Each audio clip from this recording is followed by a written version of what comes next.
Hello everyone and once again welcome back to all in my YouTube channel. और आज के इस lecture में हम लोग क्लास 12th का सीबीएसई फिजिक्स का एक और नए चैप्टर को स्टार्ट करने वाले हैं जिसका नाम है चैप्टर 10 वेव ऑप्टिक्स। ऑप्टिक्स से रिलेटेड आप लोग के 12th क्लास के सिलेबस में केवल 2 चैप्टर्स दिए हुए हैं, जिसमें से फर्स्ट चैप्टर था चैप्टर 9 रे ऑप्टिक्स, जो कि हम लोग कंप्लीट कर चुके हैं। आप लोग प्लेलिस्ट में जाके देख सकते हैं। और आज हम लोग ऑप्टिक्स का दूसरा पार्ट स्टार्ट करने वाले हैं जो कि है वेव ऑप्टिक्स चैप्टर 10। तो जैसे कि आप सभी को पता है कि टॉपिक स्टार्ट करने से पहले हम लोग हर सभी चैप्टर में डिटेल सिलेबस डिस्कस करते हैं, वही चीज़ आज यहाँ पर इस चैप्टर में भी करने वाले हैं। तो चलिए आज के लेक्चर को स्टार्ट करते हैं। तो सबसे पहले हम लोग जानेंगे कि ये वेव ऑप्टिक्स होता क्या है, इसका इंट्रोडक्शंस के बारे में पढ़ेंगे कि जो ऑप्टिक्स है या रे ऑफ लाइट है उसको वेव के फॉर्म में कैसे डिफाइन किया जाता है, और ऐसे कौन कौन से साइंटिस्ट हैं जिन्होंने जो डिफरेंट टाइप के थ्योरी प्रोड्यूस किए थे, डेवलप किए थे, और फिजिक्स में उन्होंने दिया था लाइट की नेचर्स को डिफाइन करने के लिए। तो डिफरेंट थ्योरी का जो शॉर्ट फॉर्म है वही चीज़ हम लोग इंट्रोडक्शन में डिस्कस करेंगे। जैसे कि आप लोगों ने सुना होगा कि लाइट जो है कभी कभी वेव की तरह बिहेव करते हैं, कभी पार्टिकल्स की तरह बिहेव करते हैं, और कोई वैज्ञानिक तो ऐसा बोलते हैं कि वो जो पार्टिकल्स का पैकेट है उसके फॉर्म में फ्लो करता है। तो इन्हीं सभी चीज़ों के बारे में हम लोग डिस्कस करेंगे इंट्रोडक्शन में। इसके बाद इस चैप्टर का जो नेक्स्ट टॉपिक है वो है वेव फ्रंट। ये आप लोग के एग्ज़ाम के पॉइंट ऑफ व्यू से इंपॉर्टेंट टॉपिक है। इससे बोर्ड एग्जाम में क्वेश्चन पूछे जाते हैं, कॉन्सेप्चुअल क्वेश्चन। हाइगन प्रिंसिपल की बात करते हैं, ये भी आप लोग के एग्ज़ाम के पॉइंट ऑफ व्यू से इम्पॉर्टेंट है। यहाँ से डायरेक्ट प्रिंसिपल पूछा जाता है वेव फ्रंट के बारे में। हाइगन प्रिंसिपल ने कैसे बताया है, सेकेंडरी वेव फ्रंट के बारे में पूछा जाता है। यहाँ से छोटा छोटा डेफिनेशन निकल के आता है प्रिंसिपल के साथ साथ। ये सारा चीज़ हम लोग लेक्चर में डिस्कस करेंगे। उसके बाद इस चैप्टर का नेक्स्ट टॉपिक है रिफ्लेक्शन ऑफ प्लेन वेव। जैसे कि आप लोग पहले भी पढ़ चुके हैं ऑप्टिक्स में कि रिफ्लेक्शन ऑफ लाइट क्या होता है, ये पढ़ चुके हैं। यहाँ भी वही रिफ्लेक्शंस पढ़ेंगे, बट फ़र्क इतना है वहाँ पर रे ऑफ लाइट के लिए पढ़ते थे, यहाँ पर हम लोग प्लेन वेव के लिए पढ़ेंगे। आप लोग को वेव फ्रंट और हाइगन प्रिंसिपल में पता चल जाएगा कि प्लेन वेव क्या होता है, स्फेरिकल वेव क्या होता है और वेव फ्रंट क्या होता है। स्फेरिकल, सिलेंड्रिकल सब पता चल जाएगा आप लोग को।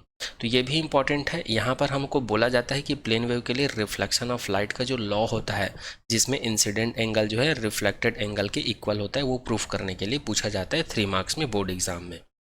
आगे बात करते हैं रिफ्रैक्शन ऑफ प्लेन वेव के बारे में। फिर से एक बार याद दिला दूँ, आप लोग ऑप्टिक्स में रिफ्रैक्शन ऑफ रे ऑफ लाइट पढ़े होंगे, जिसमें बेंडिंग ऑफ लाइट होता है, इसमें बाउंसिंग ऑफ लाइट होता है, और इसमें क्या होता है, बेंडिंग ऑफ लाइट होता है। जब मीडियम चेंज होता है तो उसी को हम लोग रिफ्रैक्शन ऑफ रे ऑफ लाइट बोलते हैं। बट यहाँ पर हम लोग प्लेन वेव के केस में पढ़ेंगे रिफ्रैक्शन को। और यहाँ भी आप लोग को एग्ज़ाम में पूछा जाता है, 3 मार्क्स के आसपास पूछा जाता है बोर्ड एग्ज़ाम में कि प्रूफ करिए कि रिफ्रैक्शन ऑफ लाइट, रिफ्लेक्शन का लॉ प्रूफ करिए बोलते हैं प्लेन वेव के लिए। और लॉ ऑफ रिफ्रैक्शन में हम लोग क्या पढ़े थे, स्नेल्स लॉ पढ़े थे। स्नेल्स लॉ पढ़े थे ना, जिसमें μ1 sin i is equals to μ2 sin r होता है। इसको हम लोग को प्रूफ करना रहता है। तो ये हम लोग पहले प्रूफ कर चुके हैं, किसके लिए, रे ऑफ लाइट के लिए। बट इस चैप्टर में हम लोग को प्लेन वेव के लिए प्रूफ करना है। आगे बात करते हैं, इस चैप्टर का नेक्स्ट टॉपिक है इंटरफेरेंस ऑफ लाइट। यहाँ से भी 2 मार्क्स के या सेशन रीजन या फिर MCQ में क्वेश्चन बन जाता है कि इंटरफेरेंस क्या होता है, डेफिनेशन और इसका टाइप्स। और इसके अंदर में कुछ छोटा छोटा पॉइंट है, सभी पॉइंट को हम लोग कवर करेंगे, जो कि कॉन्सेप्चुअल क्वेश्चन क्रिएट करता है बोर्ड एग्जाम में। ठीक है, ये पूरा चैप्टर इम्पॉर्टेंट है, ये पूरा चैप्टर इम्पॉर्टेंट है। यहाँ से बोर्ड एग्जाम में क्वेश्चंस बनता है, ये सभी टॉपिक से क्वेश्चन बनता है। यहाँ से डायरेक्ट क्वेश्चन बनता है, यहाँ से भी डायरेक्ट क्वेश्चन बनता है, यहाँ से कॉन्सेप्चुअल क्वेश्चन बनता है, और यहाँ से न्यूमेरिकल क्वेश्चन बनता है। यंग डबल स्लिट एक्सपेरिमेंट, इसका बहुत बड़ा डेरिवेशन रहता है। इस टॉपिक के अंदर में भी छोटा छोटा पॉइंट जो डिस्कस करेंगे, वहाँ से हम लोग जो फार्मूला निकालते हैं, वैसे इसका डेरिवेशन आप लोग के सिलेबस में तो डिलीटेड है। कभी कभी सिलेबस में इसका दे दिया जाता है, उसको आप लोग चेक कर लेना अपना सिलेबस देख के, है ना, जो प्रिंटेड वाला बोर्ड द्वारा जो सिलेबस दिया हुआ है।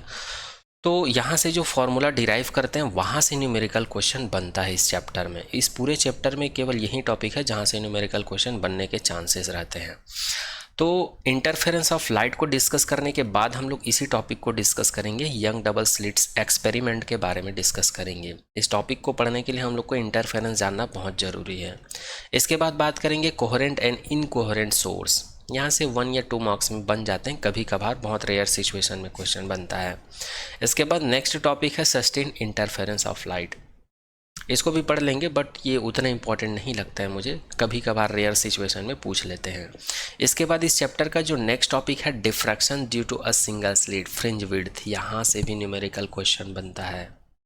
ठीक है, यंग डबल स्लिट और ये फ्रिंज विड्थ, यहाँ से क्वेश्चन बनता है, इस चीज़ को याद रखिएगा। यहाँ से न्यूमेरिकल क्वेश्चन बनने के चांसेस रहते हैं और ये आप लोग के एग्ज़ाम के पॉइंट ऑफ व्यू से इम्पॉर्टेंट है। और कभी कभी आप लोग के एग्ज़ाम में 2 मार्क्स या 3 मार्क्स में इंटरफेरेंस और डिफ्रैक्शंस के बीच भी डिफरेंस पूछ लिया जाता है। तो इन सभी टॉपिक को हम लोग इस लेक्चर सीरीज़ के माध्यम से 1 बाय 1 करके डिटेल में डिस्कस करेंगे, तो आप लोग मेरे साथ बने रहिएगा। तो चलिए अब इस चैप्टर के फर्स्ट टॉपिक को स्टार्ट करते हैं। इंट्रोडक्शन और वेव फ्रंट और हाइगन प्रिंसिपल को कोशिश करते हैं इस लेक्चर में कवर करने का। ओके, तो चलिए स्टार्ट करते हैं। तो जैसे कि मैंने बताया था कि सबसे पहले इस चैप्टर का इंट्रोडक्शन के बारे में बात करेंगे, तो वही चीज़ यहाँ पर करने वाले हैं।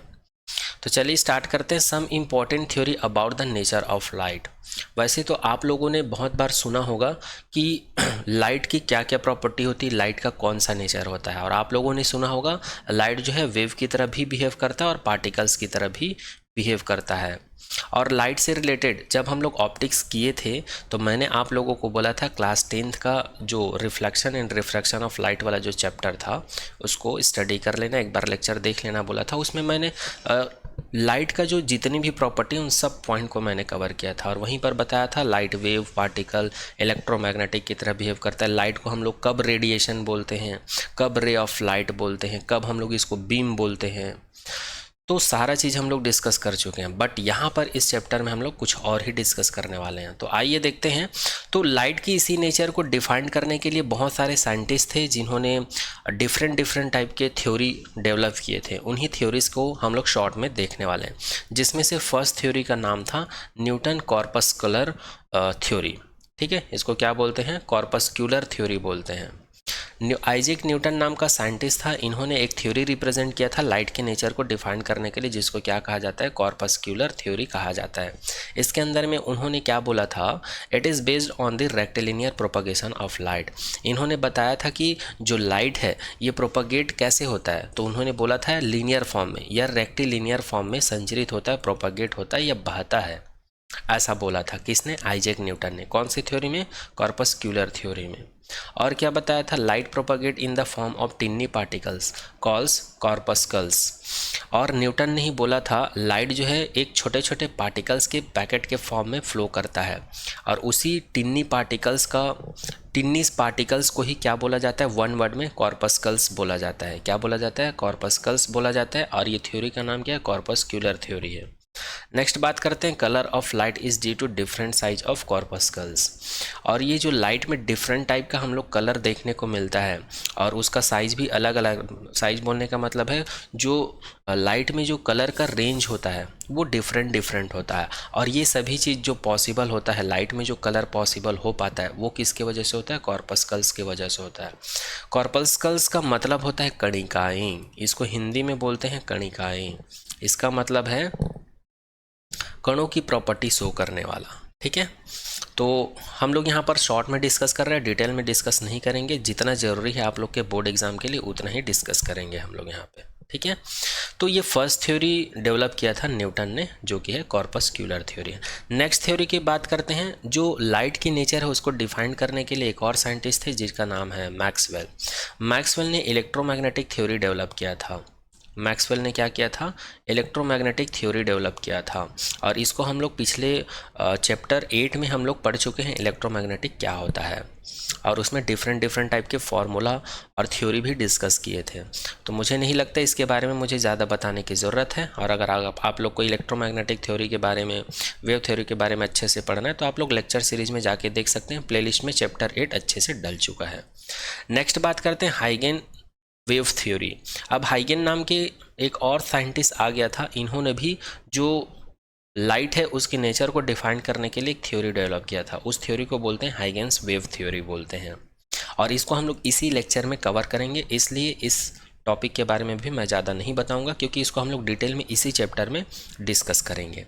नेक्स्ट बात करते हैं क्वांटम थ्योरी के बारे में। ये क्वांटम थ्योरी को प्रेजेंट किसने किया था? प्लैंक्स ने, आइंस्टीन ने। ठीक है, इन दोनों ने रिप्रेजेंट किया था, और इन दोनों ने पार्टिकल्स का जो नेचर है, लाइट का, उसको डिफाइंड करने के लिए इन्होंने थ्योरी डेवलप किया था। उसी को हम लोग क्वांटम थ्योरी बोलते हैं।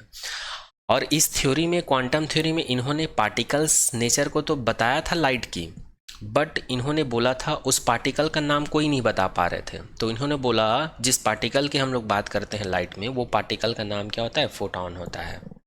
और इन्होंने जो थ्योरी डेवलप किया क्वांटम थ्योरी के अंदर में, जो कॉन्सेप्ट को डिफाइन किया था, वो था कॉन्सेप्ट ऑफ फोटॉन।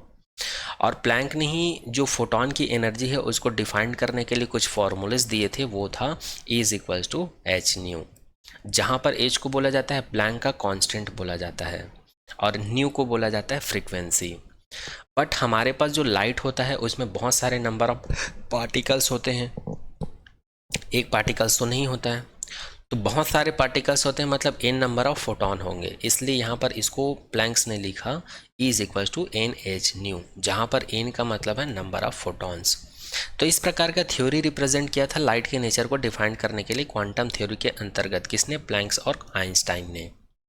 इसके बाद नेक्स्ट बात करते हैं de Broglie dual theory of light, dual nature.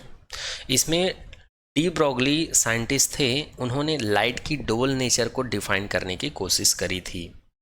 तो इसको भी शॉर्ट में एक बार बता देता हूँ। जैसे कि सबसे पहले डी ब्रोगली ने मैटर वेव को डिफाइन किया था। इन्होंने बोला था कि कोई भी पार्टिकल जो है जब मूव करता है तो इसके साथ एक वेव एसोसिएटेड रहता है। तो लाइट के साथ भी यही कुछ होता है। जब लाइट जो है पार्टिकल और वेव की तरह, दोनों की तरह बिहेव करते हैं। और लाइट वेव की तरह बिहेव कब करते हैं? क्योंकि उसमें जो पार्टिकल्स हैं, जब पार्टिकल मूव करते हैं ना, पार्टिकल जब मूव करते हैं तो जब वाइब्रेट होते हैं, तो इसके मूव करने से इसके साथ पीछे में इसके साथ एक वेव एसोसिएटेड होता है। जैसे कि हम लोग अर्थ ग्राउंड पर या अपने घरों में रहते हैं, पत्थर पकड़ते हैं, और पत्थर को पकड़ के हम लोग क्या करते हैं? फेंक देते हैं। तो जैसे ही ये किसी आदमी के कान के पास से गुजरता है ना, तो यहाँ पर कुछ साउंड सुनाई देता है। वो साउंड किसका होता है? इस पत्थर के द्वारा प्रोड्यूस किया हुआ वेव का साउंड होता है वो। ठीक है, तो इसी को हम लोग मैटर वेव बोलते हैं, इसी के कॉन्सेप्ट से डी ब्रोगली ने बोला था जो लाइट में पार्टिकल्स पाए जाते हैं, जिसका नाम फोटॉन बताया था प्लैंक और आइंस्टाइन ने, वो फोटॉन पार्टिकल्स जब मूव करता है तो उसी के साथ एक वेव एसोसिएटेड रहता है। और इस प्रकार से इन्होंने बोल दिया कि जो लाइट है वो पार्टिकल और वेव की तरह बिहेव करता है, बट इसकी वेवलेंथ को डिफाइन नहीं कर पा रहे थे। इसलिए डी ब्रोगली ने इसकी वेवलेंथ को डिफाइन करने के लिए डेरिवेशन भी डेवलप किया था, जिसका डेरिवेशन हम लोग को मिलता था lambda proportional upon lambda inversely proportional to the momentum. इसी को डी ब्रोगली वेवलेंथ भी कहा जाता है। और इसी को हम लोग λ=h/p भी लिख सकते हैं। λ=h/p, जहाँ पर h का मतलब है प्लैंक का कांस्टेंट, और p का मतलब जिस पार्टिकल्स के बारे में बात कर रहे हैं उसकी मोमेंटम, और लैम्डा का मतलब यहाँ पर जो वेव प्रोड्यूस हो रहा है उसकी वेवलेंथ होती है। तो इस प्रकार से डी ब्रोगली ने डिफाइन कर दिया था कि जो लाइट है पार्टिकल्स और वेव दोनों की तरह बिहेव करते हैं, और यदि ये वेव की तरह बिहेव करते हैं तो उसकी वेवलेंथ इतनी होती है, ऐसा बता दिए थे। और उसमें जो पार्टिकल्स होते हैं उसकी काइनेटिक एनर्जी को भी हम लोग इसी फॉर्मूले से डेवलप कर सकते हैं। ठीक है, अब de Broglie dual theory of light के बारे में हम लोग आने वाले नेक्स्ट लेक्चर में और अच्छे से बात करेंगे, क्योंकि ये सिलेबस में है 12th क्लास फिजिक्स में। ठीक है, तो वहाँ पर और अच्छे से बात करेंगे। यहाँ पर मैं केवल इंट्रोडक्टरी पार्ट सभी टॉपिक्स को शॉर्ट में डिस्कस किया हूँ। ठीक है, अब आइए हम लोग जानते हैं इन सभी थ्योरीज में से, first, second, third, fourth, fifth, इन सभी थ्योरी में से लाइट के ऐसी कौन कौन सी फिनोमिनॉन्स हैं जिसको ये थ्योरीज जो है डिफाइन करती है। तो इसके ऊपर एक बार हम लोग नज़र डाल लेते हैं शॉर्ट में, है ना, बहुत ज़्यादा डिटेल में नहीं। जैसे कि यहाँ पर मैंने मेंशन किया है लाइट से रिलेटेड कुछ फिनोमिनॉन्स, जैसे कि रेक्टिलिनियर प्रोपगेशन। तो न्यूटन कॉर्पस्क्यूलर्स थ्योरी में हम लोग को पता चला था कि लाइट जो है कैसे प्रोपागेट होते, एक लाइन में प्रोपागेट करते हैं, उसी को रेक्टिलिनियर प्रोपागेशन कहते हैं। तो इसको किसने डिफाइन किया था? कॉर्पस्क्यूलर थ्योरी में न्यूटन ने डिफाइन किया था। ठीक है, और हाइगन प्रिंसिपल भी इसको डिफाइन करता है। इलेक्ट्रोमैग्नेटिक वेव से भी ये प्रूफ होता है, क्वांटम थ्योरी से भी ये प्रूफ होता है, और डुअल नेचर मतलब सभी थ्योरीज जो है इसको एक्सप्लेन कर पाता है। रेक्टिलिनियर प्रोपागेशन को सभी थ्योरी में एक्सप्लेन किया गया है। सेकेंड फिनोमिनन की बात करते हैं, रिफ्लेक्शन। तो सभी थ्योरी में रिफ्लेक्शंस की घटना को डिफाइन किया है या किया गया, एक्सप्लेन करता है। और रिफ्रैक्शन ऑफ लाइट को भी हम लोग इन सभी थ्योरीज के अकॉर्डिंग हम लोग एक्सप्लेन कर सकते हैं। ठीक है, इसीलिए मैंने यहाँ पर लिखा है ऑप्टिकल फिनोमिनन एक्सप्लेन और not explain by the different theory of light.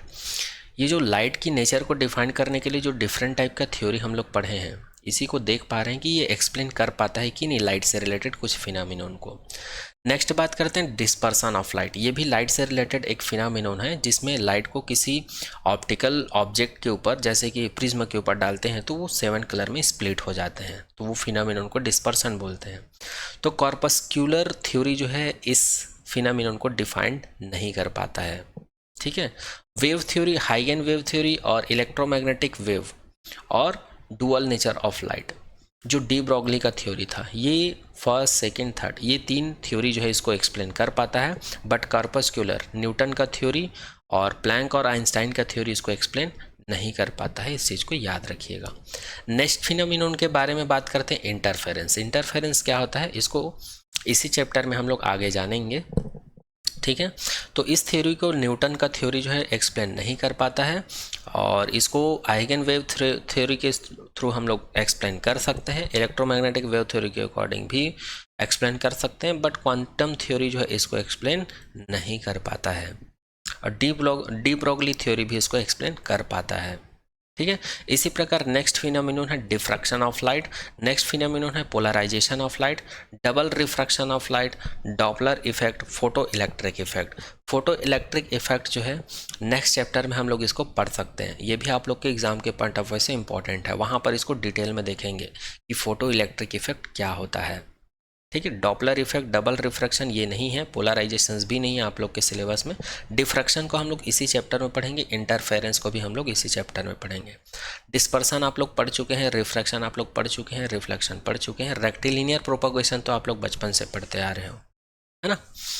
तो यहाँ पर ये कुछ फिनोमिनन से इसको आप लोग देख लीजिएगा कि यहाँ पर ये जो क्रॉस लगा है मतलब उस थ्योरी के थ्रू हम लोग इस फिनोमिनन को डिफाइन नहीं कर सकते हैं, और यहाँ पर जो राइट का निशान लगा है इसके थ्रू हम लोग ये पता चल रहा है कि इस थ्योरी के थ्रू हम लोग उस फिनोमिनन को डिफाइन कर सकते हैं। ठीक है, तो इसको आप लोग देख लीजिएगा, स्क्रीनशॉट लेके, यहाँ तक मैं समझा दिया हूँ। ठीक है, आगे बढ़ते हैं और आगे हम लोग बात करते हैं इस चैप्टर के नेक्स्ट टॉपिक के ऊपर। और इस चैप्टर का जो नेक्स्ट टॉपिक था वो था वेव फ्रंट। इस चैप्टर का जो नेक्स्ट टॉपिक था वो क्या था? Wave front. वेव फ्रंट के बारे में जानते हैं। तो इसका डेफिनेशन जो है अलग अलग बुक में अलग अलग प्रकार का डेफिनेशन लिखा रहता है, तो मैं सभी डेफिनेशंस को डिफाइन कर देता हूँ, जो आपको अच्छा लगे उसी को आप अपने नोट्स में लिखना और अपने एग्जाम में लिखना। तो यहाँ पर लिखा हुआ है, wave front is an imaginary surface representing a corresponding point of wave that vibrate in unison. यहाँ पर यूनिसन का मतलब होता है सामंजस्य। ठीक है, एक दूसरे से सामंजस्य बना के चलता है। कौन? जो पार्टिकल वाइब्रेट कर रहा है ना, जिसके वजह से वेव प्रोड्यूस हो रहा है, उस वेव की बात कर रहे हैं। मतलब उसमें समान दिखता है, जैसे कि ये कोई पार्टिकल है, ये वेव प्रोड्यूस कर दिया, ये फर्स्ट वेव प्रोड्यूस कर दिया, तो दूसरा वेव भी इसी के जैसा ही रहेगा, इसी को बोला जाता है यूनिसन। थर्ड वेव भी इसी के जैसा रहेगा, सेम सिमिलर रहेगा, उसी को हम लोग यूनिसन बोलते हैं।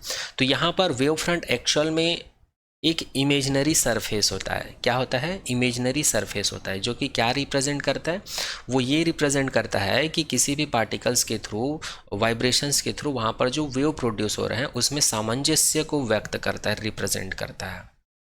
ठीक है, तो उसी इमेजनरी सरफेस को ही हम लोग क्या बोलते हैं? वेव फ्रंट बोलते हैं।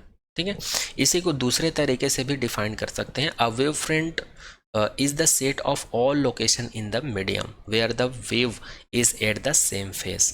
तो वेव फ्रंट क्या होता है? एक सेट होता है। किसका सेट होता है? मीडियम के all location in a medium, उस मीडियम में लोकेशंस का सेट होता है जहाँ पर क्या होता है, जो वेव होता है वो किस में होते हैं, सेम फेस में होता है। सेम फेस में बोलने का मतलब ये है वहाँ पर फेस डिफरेंस क्या होता है, ज़ीरो होता है। ठीक है, जैसे कि हम लोग तालाब में एक कंकड़ फेंक देते हैं तो वहाँ पर कैसा वेव प्रोड्यूस होता है, स्फेरिकल वेव प्रोड्यूस होता है, जैसे कि इस डायग्राम में आप लोग देख सकते हैं। ठीक है, तो इसी को यहाँ पर बोला गया है अ wave front is the set of all location in medium. ये मीडियम है वाटर जो है, ठीक है, और जहाँ पर वेव फ्रंट बन रहा है, वेव फ्रंट ये जो देख पा रहे हैं ये सभी वेव फ्रंट है, 1 2 3, ये सभी क्या है, वेव फ्रंट है। तो वेव फ्रंट को यहाँ पर कैसे डिफाइन किया जा रहा है, किसी भी मीडियम में ये लोकेशंस का सेट है। यहाँ से यहाँ तक इसका लोकेशन है, यहाँ से यहाँ तक इसका लोकेशन है, तो इसी का सेट है। तो ये सेट और ये सभी वेव्स क्या है, सेम फेस में है। ठीक है, तो इसी को यहाँ पर बोला गया है।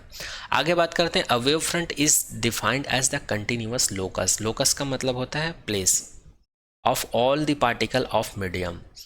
इस मीडियम में जो एटम्स या मॉलिक्यूल्स है जिसके वाइब्रेशंस की वजह से वेव प्रोड्यूस हो रहा है। आप लोग सभी ने पढ़ चुके होंगे कि वेव क्या होता है, वेव एक डिस्टर्बेंस होता है। वेव क्यों प्रोड्यूस होता है, तो एटम और मॉलिक्यूल्स के वाइब्रेशंस की वजह से होता है।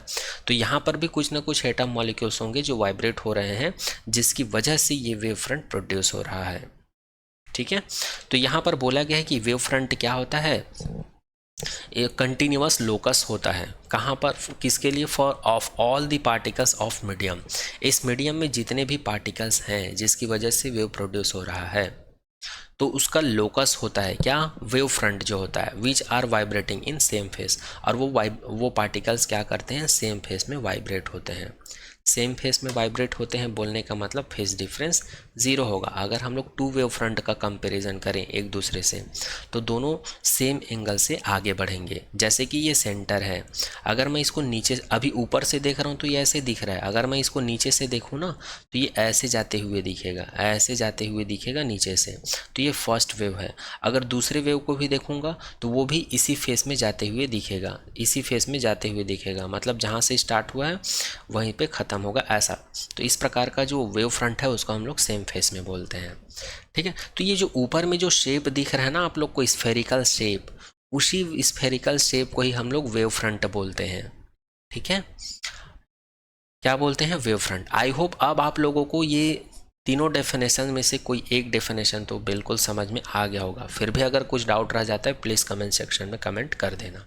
ठीक है, ये वाला डेफिनेशन आप लोग याद रख सकते हो, ये बहुत इजी है। वेव फ्रंट क्या होता है, एक इमेजिनरी सरफेस होता है। ठीक है, किसके करस्पॉन्डिंग होता है, जो वेव जो है वाइब्रेशंस की वजह से प्रोड्यूस होता है ना, उसी को रिप्रेजेंट करता है वो। आगे बात करते हैं टाइप ऑफ वेव फ्रंट के बारे में। तो अगर मैं टाइप्स की बात करूं तो ये 3 टाइप से होते हैं, और यहाँ पर देख पा रहे हैं इस टाइप का अगर वेव फ्रंट हमको मिलता है तो ये स्फेरिकल वेव फ्रंट होता है। और इस प्रकार का वेव फ्रंट हमको कब मिलता है, डिस्टर्बेंस की वजह से मिलता है। तो यहाँ पर लिख दिया हूँ मैं, डिस्टर्बेंस की वजह से मिलता है।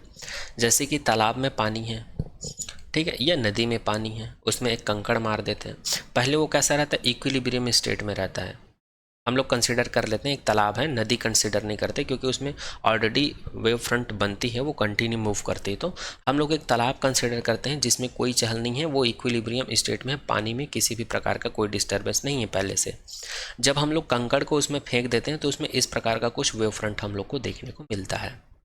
तो इसी वेव शेप को, ये स्फेरिकल शेप का वेव देखने को मिलता है जो कि परपेंडिकुलर डायरेक्शन में मूव करता है। इस डायरेक्शन में कंटिन्यू आगे बढ़ते रहता है, आगे बढ़ते रहता है। अब ये कंटिन्यू आगे क्यों बढ़ते रहता है, क्योंकि पार्टिकल्स वाइब्रेट करते रहता है, और सभी पार्टिकल्स जो है सेम फेस में क्या करते हैं, वाइब्रेट करते रहते हैं। इसी पॉइंट को तो यहाँ पर लिखा हुआ है लोकस। ठीक है, तो इस प्रकार हमें स्फेरिकल वेव फ्रंट मिल जाता है। सेकेंड बात करते हैं हम लोग सिलेंड्रिकल वेव फ्रंट की बात करते हैं। तो सिलेंड्रिकल वेव फ्रंट हमको कब मिलता है, लाइन सोर्स, जहाँ से लाइट निकल रही है या लाइट आ रही है वो सोर्स कैसा होना चाहिए, लाइन वाले फॉर्म में होना चाहिए। जैसे कि मैं कंसिडर कर लेता हूँ ये मेरे पास एक बॉक्स है, ठीक है, मैं कंसिडर कर लेता हूँ ये मेरे पास एक बॉक्स है, और यहाँ पर मैं क्या कर देता हूँ, एक छोटा सा एक लाइन, ये यहाँ पर एक लाइन एक होल कर देता हूँ मैं, जिसका शेप कैसा है, लाइन है, और अंदर में एक लाइट फिट कर देता हूँ मैं। तो यहाँ से जो लाइट आएगी इधर से पास नहीं होगी, इधर से पास नहीं होगी, इधर से पास नहीं होगी, केवल कहाँ से पास होगी, इस होल से पास होगी। तो यहाँ पर लाइट सोर्स कैसा हो गया, लाइन हो गया। तो यहाँ से जो लाइट निकलेगी उसका वेव फ्रंट कैसा होगा, सिलिंड्रिकल होगा। ये ऐसे ऐसे निकलेगा, ये ऐसे ऐसे, ठीक है। ये एक्चुअल में अगर मैं इसको बताऊं तो ये कुछ इस प्रकार का होगा। इसमें देख सकते हो, एक बार बता देता हूं मैं, है ना।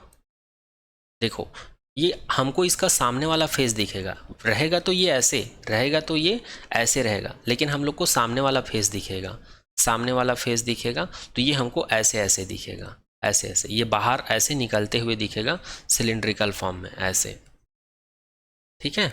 सिलिंड्रिकल फॉर्म में, जैसे कि आप लोग यहाँ पर देख रहे हो, ये प्लेन वेव है और प्लेन वेव जो है सिलिंड्रिकल वेव में कन्वर्ट हो रहा है। तो यहाँ पर देखो सिलिंड्रिकल फॉर्म देखने को मिल रहा है ना, यहाँ से ऐसे।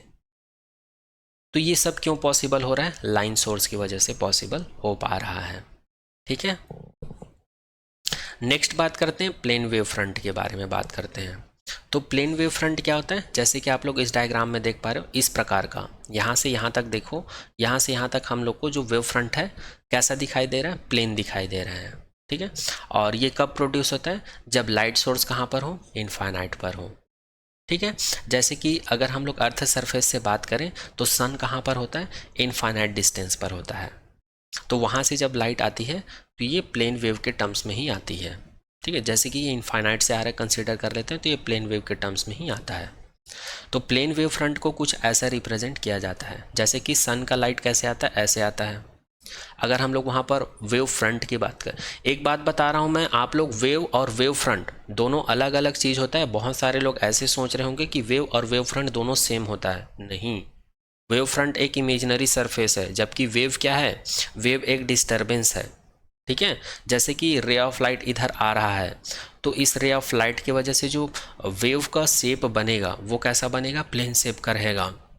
और जब कहीं पर हम लोग डिस्टर्बेंस करते हैं तो वहाँ पर तो वेव प्रोड्यूस होगा, बट उस वेव का शेप कैसा होगा, सरफेस कैसा होगा उस वेव का, वो स्फेरिकल होगा, ठीक है। और जब लाइन सोर्स होगा तो वहाँ पर हम लोग को सिलिंड्रिकल सरफेस देखने को, सिलिंड्रिकल वेव फ्रंट देखने को मिलेगा। तो इस चीज़ को याद रखिएगा, 1 मार्क्स में बोर्ड एग्जाम में पूछ देते हैं, प्लेन वेव फ्रंट कब मिलता है, सिलिंड्रिकल वेव फ्रंट कब मिलता है, और स्फेरिकल वेव फ्रंट हम लोग को कब मिलता है, ऐसा पूछ देते हैं, ठीक है।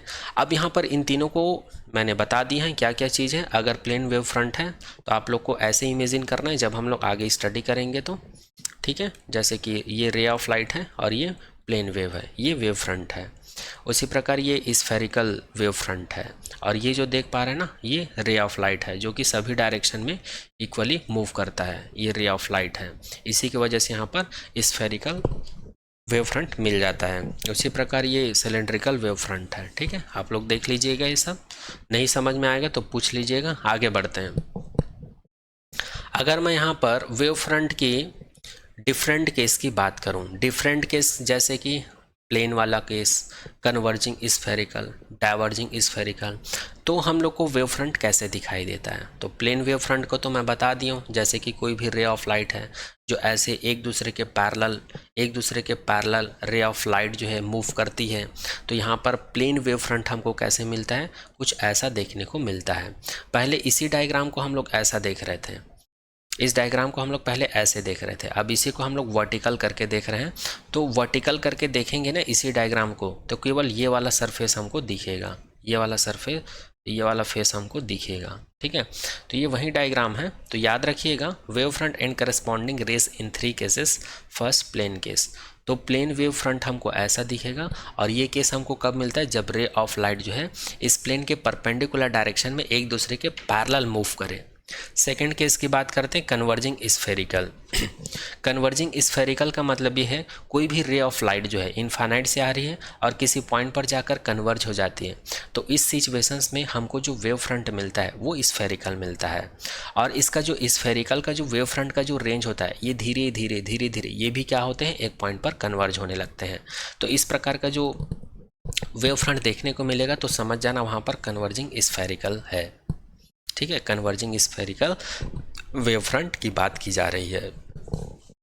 और अगर किसी लाइट सोर्स से, जैसे कि यहाँ पर एक लाइट सोर्स रखा हुआ है, यहाँ से लाइट कंटिन्यूअस निकल रही है और यहाँ से रे ऑफ लाइट क्या हो रही है, डाइवर्ज हो रही है। रे ऑफ लाइट क्या हो रही है, डाइवर्ज हो रही। तो यहाँ पर हमको जो वेव फ्रंट देखने को मिलेगा वो स्फेरिकल होगा, और स्फेरिकल होगा, और इसका जो वेव फ्रंट का जो रेंज है धीरे धीरे बढ़ते जाएगा, रेंज जो है धीरे धीरे बढ़ते जाएगा। तो यहाँ पर रे ऑफ लाइट जब डाइवर्जिंग होता है तो वेव फ्रंट भी क्या होता है, डाइवर्ज होता है। डाइवर्जिंग स्फेरिकल वेव फ्रंट बोल सकते हो। तो इस चीज़ को याद रखिएगा, आगे काम आएगा। अब चलिए आगे हम लोग जान लेते हैं, अभी जो वेव फ्रंट पढ़े हैं, अभी जो हम लोग वेव फ्रंट पढ़े हैं इसकी क्या क्या प्रॉपर्टीज़ हो सकती है, इसकी प्रॉपर्टीज़ के बारे में बात करते हैं। तो सबसे पहले ये वेव फ्रंट को किसके द्वारा सजेस्ट किया गया था, तो एक साइंटिस्ट थे जिसका नाम था हाइगेन। हाइगेन नाम के साइंटिस्ट ने ही इसको सजेस्ट किया था, इसके बारे में बताया था उन्होंने। नेक्स्ट बात करते हैं, the locus of all particle in medium vibrating in the same face is called wave front. यहाँ पर वेव फ्रंट का डेफिनेशन लिखा हुआ है। वेव फ्रंट क्या होता है, locus of all particle in medium, किसी भी मीडियम में जो पार्टिकल्स का जो पोजीशन है उसको डिफाइन करता है, जो कि क्या करते हैं, सेम फेस में क्या करते हैं, वाइब्रेट करते हैं। तो उसी को हम लोग क्या बोलते हैं, वेव फ्रंट कह देते हैं। नेक्स्ट बात करते हैं, the direction of propagation of light, ray of light is perpendicular to the wave front. ये भी वेव फ्रंट की एक प्रॉपर्टी है कि जो रे ऑफ लाइट है इसका प्रोपागेशन का डायरेक्शन क्या होता है, वेव फ्रंट के परपेंडिकुलर होता है। इसको मैं पहले भी बता चुका हूँ, इस रे डायग्राम से देख सकते हैं। ये प्लेन वेव है और इसके जस्ट परपेंडिकुलर डायरेक्शन में रे ऑफ लाइट क्या कर रहे हैं, मूव कर रहे हैं। इसी प्रकार हम लोग सिलेंड्रिकल में भी देख सकते हैं, ये सिलेंड्रिकल शेप है और रे ऑफ लाइट का जो डायरेक्शन है इसके परपेंडिकुलर डायरेक्शन है, ये रे ऑफ लाइट का डायरेक्शन है। ठीक है, ये रे ऑफ लाइट का डायरेक्शन है। इसी प्रकार हम लोग स्फेरिकल में भी देख सकते हैं, ये स्फेरिकल वेव फ्रंट है, ये रे ऑफ लाइट का डायरेक्शन है। रे ऑफ लाइट का डायरेक्शन जो है सभी तरफ ऐसे ही रहता है, सेम सेम रहता है, और यहाँ पर जो वेव फ्रंट है वो स्फेरिकल देखने को मिल रहा है, तो इसके जस्ट परपेंडिकुलर डायरेक्शन में होता है। तो इसी पॉइंट को यहाँ पर लिखा हुआ है कि वेव फ्रंट जो है परपेंडिकुलर होता है direction of propagation of light के। नेक्स्ट बात करते हैं, every point on the given wave front act as a source of new disturbance called secondary wavelengths. यहाँ पर ये बोला जा रहा है कि जो वेव फ्रंट होता है, जैसे कि ये वेव फ्रंट होता है, तो इसका हर एक पॉइंट, इसका हर एक पॉइंट एक नया सोर्स ऑफ वेव की बात करता है, मतलब एक नया सोर्स का काम करता है वेव का। इसी को यहाँ पर लिखा हुआ है सोर्स ऑफ न्यू डिस्टर्बेंस। यहाँ से एक और वेव प्रोड्यूस होती है, यहाँ से एक और वेव प्रोड्यूस होती है। उसी प्रकार इस वेव फ्रंट से हर एक पॉइंट पर एक नया सोर्स प्रोड्यूस होता है जो कि वेव प्रोड्यूस करता है सेम फेस वाला, और इसी को हम लोग क्या बोलते हैं, सेकेंडरी वेवलेट्स बोलते हैं। इसके थ्रू जो वेव फ्रंट हमको मिलता है, जो सेकेंडरी सोर्स होता है, सेकेंडरी सोर्स ऑफ वेव होता है, उसके द्वारा हमको जो नया वाला जो वेव फ्रंट मिलता है, ठीक है, उसको हम लोग बोलते हैं सेकेंडरी वेवलेट्स। इसके बारे में और डिटेल में डिस्कशन करेंगे आगे हाइगेन प्रिंसिपल में, है ना। Which travel in all direction with the velocity of light in medium. और ये जो सेकेंडरी वेवलेट है जो यहाँ पर प्रोड्यूस होता है वो किस वेलोसिटी से मूव करता है, जो लाइट की वेलोसिटी होती है उसी वेलोसिटी से ये मूव करता है और सभी डायरेक्शन में ये मूव करता है। ठीक है, आगे बात करते हैं, wave front always travel in the forward direction of the medium. ये तो सबको पता है, जैसे कि वेव फ्रंट है, ये रे ऑफ लाइट इधर मूव कर रही है, तो यहाँ पर वेव फ्रंट हमेशा आगे की तरफ मूव करता है। इसको स्फेरिकल में भी देख सकते हैं, जैसे कि ये वेव फ्रंट है, स्फेरिकल वेव फ्रंट, ये भी हमेशा आगे की तरफ मूव कर रहा है, इसमें भी आगे की तरफ मूव कर रहा है, इसमें भी आगे की तरफ मूव कर रहा है, और इसमें भी आगे की तरफ मूव कर रहा है। देखो ये पहले प्लेन था, उसके बाद सिलेंड्रिकल हो गया और ये आगे की तरफ मूव कर रहा है। इसी पॉइंट को यहाँ पर लिखा हुआ है, wave front always travel in the forward direction of medium. Next बात करते हैं, light rays is always normal to the wave front. ये तो मैं यहाँ पर बता चुका हूँ, ये दोबारा हो गया है ना, ये दोबारा हो गया है। Light rays is always normal to the wave front, wave front के परपेंडिकुलर होता है जो लाइट रेज होता है, ये मैं इस पॉइंट पर बता चुका हूँ, है ना, तो इसको मत लिखिएगा। आगे बात करते हैं, the phase difference between various particle on the wave front is zero. इसको भी मैं बता चुका हूँ, चूँकि वेव फ्रंट क्या होता है, एक इमेजनरी सरफेस होता है जिसमें हमको वेव मिलता है जो कि सभी क्या होते हैं, सेम फेस में होता है। सेम फेस में होता है मतलब उसके बीच का फेज डिफरेंस कितना होगा जी, जीरो। ये मैं पहले भी बता चुका हूँ, है ना। चलिए आगे बढ़ते हैं। तो यहाँ पर वेव फ्रंट से रिलेटेड जितना भी कॉन्सेप्ट था सारा कॉन्सेप्ट हम लोग क्लियर कर लिए हैं। आई होप ये सारा पॉइंट आप सभी को समझ में आ गया होगा। अब आगे बात करते हैं। इस चैप्टर का जो नेक्स्ट टॉपिक है वो है हाइगेन प्रिंसिपल, या इसी को कहा जाता है प्रिंसिपल ऑफ सेकेंडरी वेवलेट्स। क्योंकि वेवलेट्स को किसने डिफाइन किया था? हाइगेन ने। और ये जो वेव फ्रंट का कॉन्सेप्ट किसने दिया था? वो भी हाइगेन ने दिया था। तो सबसे पहले इसका प्रिंसिपल देख लेते हैं कि इनका कहना क्या था, इनका स्टेटमेंट क्या था। ठीक है, तो यहाँ पे लिखा हुआ है, अकॉर्डिंग टू दिस हाइगेन principle each point of the wave front is the source of secondary waves which add up to give a wave front at any later time। तो हाइगेन प्रिंसिपल हमको ये बोलता है, जो हमारे पास वेव फ्रंट होता है, चाहे वो वेव फ्रंट स्फेरिकल हो, चाहे प्लेन हो, या फिर सिलेंड्रिकल हो, उसका जो हर एक पॉइंट है उस वेव फ्रंट में हर एक पॉइंट जो है एक सोर्स का काम करता है, और उस सोर्स से हमको जो वेव मिलता है उसको हम लोग सेकेंडरी वेव कहते हैं। और ये सभी सेकेंडरी वेव जो है आपस में मिलकर कुछ देर बाद एक नए वेव फ्रंट का निर्माण करते हैं। तो ऐसा कौन बोलता है? ऐसा हाइगेन प्रिंसिपल बोलता है। जैसे कि मैं यहाँ पर कंसिडर कर लेता हूँ, ये मेरे पास ये एक सोर्स है, और इस सोर्स से मुझे क्या मिल रहा है? स्फेरिकल वेव फ्रंट मिल रहा है। तो इस स्फेरिकल वेव फ्रंट का मैं क्या ले लेता हूँ? एक हिस्सा कंसीडर कर लेता हूँ। तो मैं कंसीडर कर लेता हूँ इस वेव फ्रंट का एक हिस्सा यहाँ पर कंसीडर कर लेता हूँ, ये एक वेव फ्रंट है। और हाइगेन प्रिंसिपल ये बोलता है कि इस स्फेरिकल वेव फ्रंट के हर एक पॉइंट पर हमको क्या मिलता है? एक सेकेंडरी वेव सोर्स मिलता है। क्या मिलता है? एक सेकेंडरी वेव सोर्स मिलता है। तो यहाँ पर इसको हम लोग बोल सकते हैं प्राइमरी सोर्स। क्या बोल सकते हैं? प्राइमरी सोर्स बोल सकते हैं, या प्राइमरी सोर्स वेव बोल सकते हैं। और ये जो पॉइंट मिल रहा है, और ये जो पॉइंट मिल रहा है, इसको हम लोग क्या बोल सकते हैं? Secondary source. क्या बोल सकते हैं? सेकेंडरी सोर्स ऑफ वेव बोल सकते हैं। तो इसके चारों ओर हमको क्या मिलता है? इसके चारों ओर हमको जो मिल रहा है इसको हम लोग बोलते हैं वेवलेट्स। इसको हम लोग क्या बोलते हैं? वेवलेट्स बोलते हैं।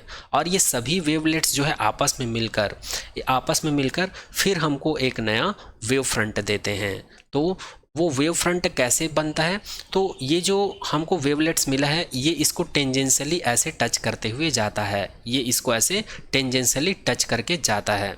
तो यहाँ पर हमको ये एक नया वाला वेव फ्रंट मिल जाता है, और इसी को क्या बोला जाता है? सेकेंडरी वेव फ्रंट बोला जाता है। इसी को क्या कहते हैं? सेकेंडरी वेव फ्रंट कहते हैं।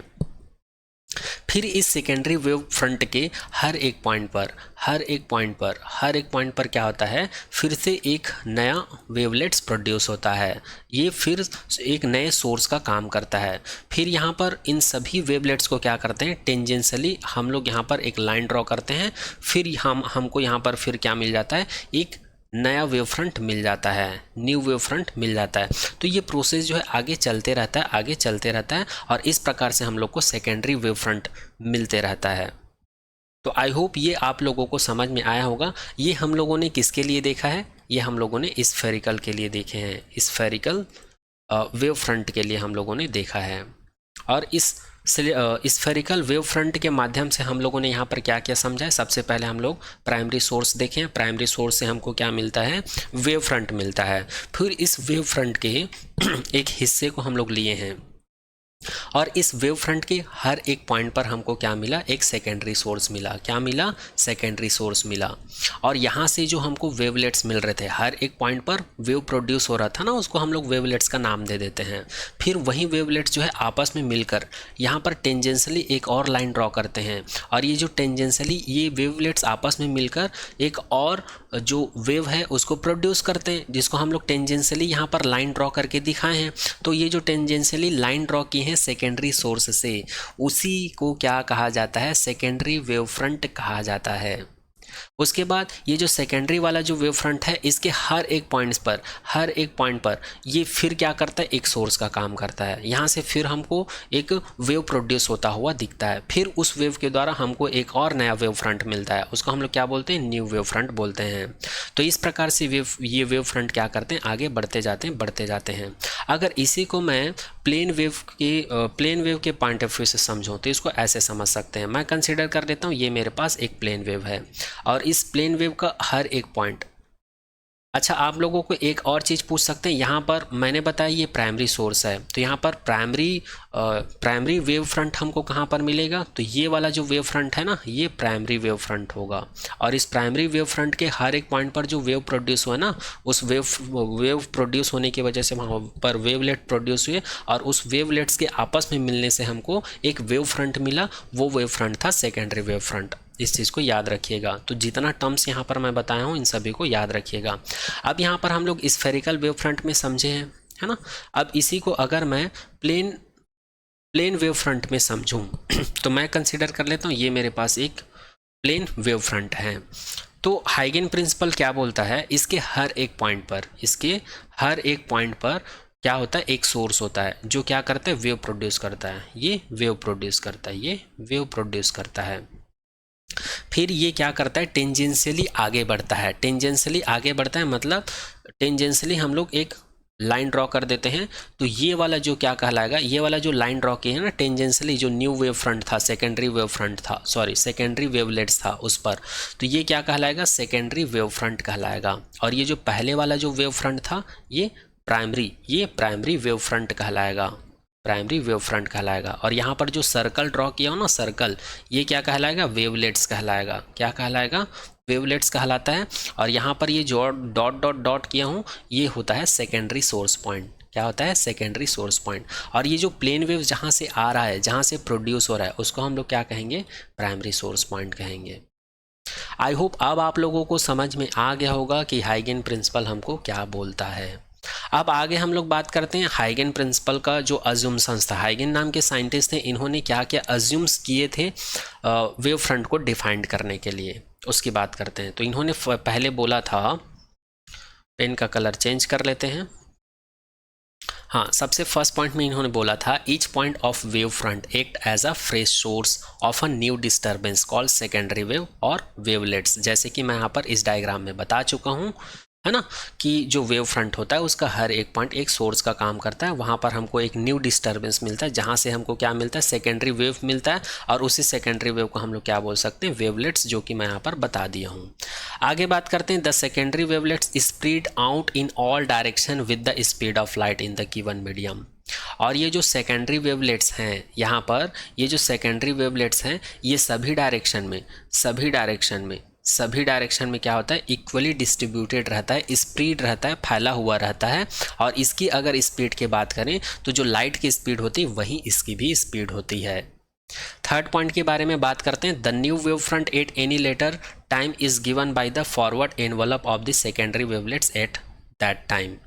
यहाँ पर ये बोला जा रहा है, ये जो न्यू वेव फ्रंट हमको जो मिलता है, ये जो न्यू वेव फ्रंट मिलता है, कुछ देर बाद इसमें भी एक नया वेव फ्रंट, नया वेवलेट्स क्या हो जाता है, प्रोड्यूस हो जाता है। उसको फिर से हम लोग इसके पॉइंट ऑफ व्यू से सेकेंडरी वेवलेट्स कह देंगे। और कुछ देर बाद वो फिर से एक नया वेव फ्रंट क्या कर देगा, प्रोड्यूस कर देगा। तो यही प्रोसेस जो है ये चलते रहता है। और ये एनवलप के फॉर्म में ये आगे बढ़ते रहता है, फॉरवर्ड एनवलप। और ये सेकेंडरी वेवलेट्स क्या होते हैं, ये ऐसे ही आगे ट्रांसफ़र होते रहते हैं नया सोर्स प्रोड्यूस करके।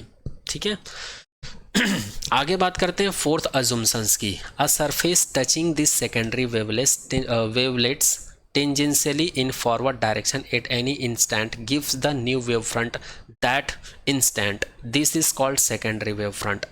जैसे कि मैं आप लोगों को बता चुका हूँ कि ये सोर्स जो होता है ये वेवलेट्स प्रोड्यूस करते हैं। और ये वेवलेट जो है आपस में टेंजेंशियली ये क्या करते हैं, आगे बढ़ते रहते हैं। जैसे कि ये स्फेरिकल है, वेवलेट्स हैं, यहाँ पर हम लोग टेंजेंशियली एक लाइन ड्रॉ किए हैं, तो इसी को हम लोग क्या बोले हैं, सेकेंडरी वेवलेट्स बोले हैं।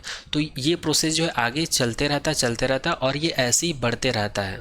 ठीक है, ऐसे ही बढ़ते रहता है। तो इसी को हम लोग क्या कहते हैं, सेकेंडरी वेव फ्रंट कहते हैं। क्या कहते हैं, सेकेंडरी वेव फ्रंट कहते हैं। आई होप ये सारा पॉइंट आप लोगों को समझ में आ गया होगा। अब ये जो हाइगन कंस्ट्रक्शंस है, इसको मैं यहाँ पर बताया हूँ, अगर इसी को अगर हम लोग अच्छे से समझें तो यहाँ पर समझ सकते हैं। यहाँ पर मैं थोड़ा सा दूसरा डायग्राम ले लिया हूँ, इसी में आप लोग को समझाने की कोशिश करता हूँ एक बार और, क्योंकि ये बहुत इंपॉर्टेंट टॉपिक है। आप लोग के बोर्ड एग्जाम में डायरेक्ट यहाँ से पूछा जाता है, ये डायग्राम पूछा जाता है और इसका प्रिंसिपल या स्टेटमेंट पूछा जाता है। जैसे कि ये मेरे पास एक स्फेरिकल वेव फ्रंट है, इसी को हम लोग ऐसे भी समझ सकते हैं। ठीक है, वैसे आप लोगों को यहाँ पर जो डायग्राम बना के बताया हूँ इसमें समझ में आ गया होगा, तो इसको देखने की ज़रूरत नहीं है। इसको फिर भी मैं एक बार बता देता हूँ, देख लीजिएगा। यहाँ पर एक सोर्स है हमारे पास, इसको मैं प्राइमरी सोर्स बोल देता हूँ। ये प्राइमरी सोर्स क्या करता है, एक वेव फ्रंट प्रोड्यूस करता है। उस वेव फ्रंट को हम लोग क्या बोलते हैं, प्राइमरी वेव फ्रंट बोलते हैं। बट यहाँ पर प्राइमरी वेवलेट्स लिखा हुआ है, तो प्राइमरी वेव फ्रंट को हम लोग प्राइमरी वेवलेट्स बोल सकते हैं, क्योंकि प्राइमरी वेवलेट्स की वजह से ही हमको प्राइमरी वेव फ्रंट मिलता है। ठीक है, अब हम लोग कंसीडर कर लेते हैं प्राइमरी सोर्स की वजह से यहाँ पर ये जो लाइन देख पा रहे हैं, डार्क लाइन, ये हमें देता है प्राइमरी वेव फ्रंट। अब हाइगन प्रिंसिपल ये बोलता है कि जो वेव फ्रंट होता है उसके हर एक पॉइंट पर एक नया सोर्स होता है, नया सोर्स होता है जो वेव प्रोड्यूस करता है। तो ये जो स्फेरिकल देख पा रहे हैं ना, ये जो स्फेरिकल देख पा रहे हैं ना, ये स्फेरिकल को हम लोग क्या बोल देते हैं, सेकेंडरी वेवलेट्स बोल देते हैं। ये जो स्फेरिकल देख पा रहे हैं इसको हम लोग सेकेंडरी वेवलेट्स बोल देते हैं। अब ये सभी सेकेंडरी वेवलेट्स जो हैं आपस में टेंजेंशियली क्या करते हैं, टेंजेंशियली सबको हम लोग ज्वाइन कर देते हैं। ठीक है, तो ज्वाइन करने पर फिर से यहाँ पर एक लाइन मिला है, ये वाला लाइन है ना, तो इसको हम लोग क्या बोल देते हैं, सेकेंडरी वेवलेट्स बोल देते हैं। उसको हम लोग क्या बोल देते हैं, सेकेंडरी वेवलेट्स बोल देते हैं। और ये प्रोसेस जो है आगे चलते जाता है। फिर ये secondary wavelets secondary wave front बोल देते हैं। ये सेकेंडरी वेव फ्रंट होगा, है ना, सेकेंडरी वेव फ्रंट होगा, क्योंकि ये सेकेंडरी वेवलेट जो है आपस में टेंजेंशियली ज्वाइन करेंगे ना, उसके बाद तो हमें ये लाइन प्राप्त हो रहा है ना, ये वाला लाइन, ये वाला लाइन, ये जो स्फेरिकल देख पा रहे हैं ये लाइन। ठीक है, एक बार और रिपीट कर देता हूँ पेन का कलर चेंज करके। ठीक है, ये वाला जो ब्लैक कलर का लाइन देख पा रहे हैं, ये हमारा प्राइमरी वेव फ्रंट था। क्या था, प्राइमरी वेव फ्रंट। और ये जो सेकेंडरी वेवलेट्स है इसकी वजह से ये वाला जो ब्लैक कलर का लाइन मिला है ना, ये हमको देता है सेकेंडरी वेव फ्रंट। तो प्राइमरी वेव फ्रंट हमको किस वजह से मिलता है, प्राइमरी वेवलेट्स की वजह से मिलता है। और ये जो सेकेंडरी वेव फ्रंट है ये हमको सेकेंडरी वेवलेट्स की वजह से मिलता है। और ये प्रोसेस जो है ऐसा चलते रहता है। और इसी डायग्राम को यहाँ पर फिर से दिखा दिया गया है, तो इसको देखने की ज़रूरत नहीं है, ये वही चीज़ है। बट यहाँ पर पूरा स्फेरिकल लिए हैं, स्फेरिकल वेव फ्रंट लिए हैं, और यहाँ पर स्फेरिकल वेव फ्रंट का छोटा सा हिस्सा लिए हुए हैं, तो दोनों का मतलब एक ही है। आई होप अब आप लोग को ये टॉपिक समझ में आ गया होगा। फिर भी आप लोगों को कुछ डाउट रह जाता है तो प्लीज़ कमेंट सेक्शन में कमेंट कर दीजिएगा। इसके बाद आने वाले नेक्स्ट लेक्चर में हम लोग बात करेंगे रिफ्लेक्शन ऑफ प्लेन वेव के बारे में और रिफ्रैक्शन ऑफ प्लेन वेव के बारे में। और रिफ्लेक्शन ऑफ प्लेन वेव में हम लोग प्रूफ करेंगे लॉ ऑफ रिफ्लेक्शन को। जो इंसिडेंट एंगल होता है वो रिफ्लेक्शन एंगल के इक्वल होता है। और रिफ्रैक्शन ऑफ प्लेन वेव में हम लोग प्रूफ करेंगे स्नेल्स लॉ। स्नेल्स लॉ मतलब mu is equal to sine I upon sine R. Sine R इसको आप लोग रे ऑफ लाइट के लिए पढ़ें, लेकिन यहाँ पर हम लोग प्लेन वेव के लिए पढ़ेंगे। तो मिलते हैं आने वाले नेक्स्ट लेक्चर में एक नए टॉपिक के साथ। आज के लेक्चर में यहीं तक। Thank you so much to all.